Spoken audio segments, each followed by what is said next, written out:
Swag, swag, swag. Ahora hago mía swag blusa. Que tiene swag. Que tiene swag. Μιλάς πολύ, μιλάς και δεν καταλαβαίνω. Τι λες, τι θες, δεν ξέρω καν μαλακισμένο. Πολύ, πολύ μιλάνε, δεν λένε όμως κάτι. Γιατί οι MCs δεν υπάρχουν, πια τους πάτησε το τρένο. Μιλάς πολύ, μιλάς και δεν καταλαβαίνω. Τι λες, τι θες, δεν ξέρω καν μαλακισμένο. Τα μεγαλύτερα μπαμπόξυλα σε ολόκληρο το Λέχιο.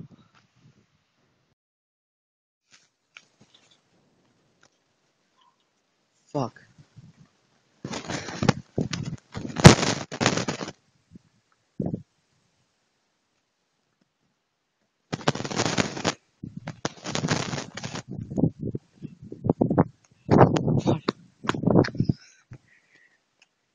Ωραία.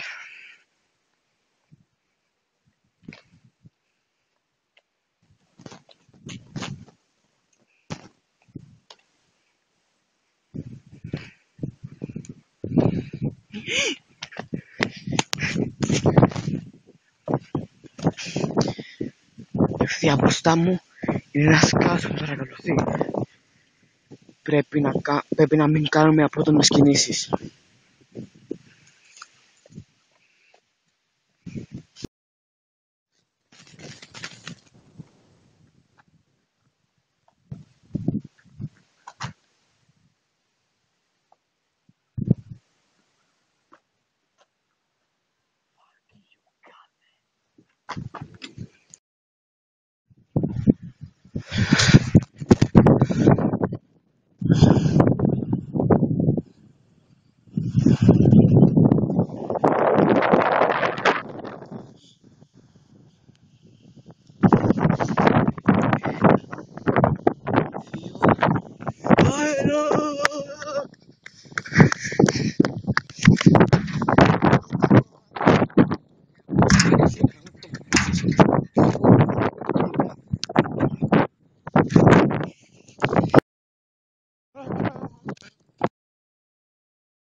Μετά από ώρες μάχης, κάναμε ένα κουχύρι και λέγαμε τα κάτω.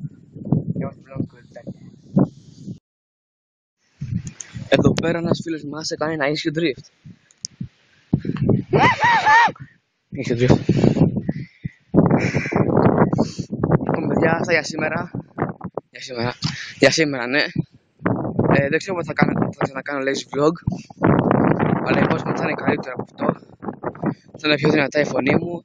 Θα είναι πιο... θα κουνείται τόσο πολύ κάμερα. Θα φυσάει ελπίζω. Και σε ένα μέρος με περισσότερα πράγματα. Αυτά. Bye.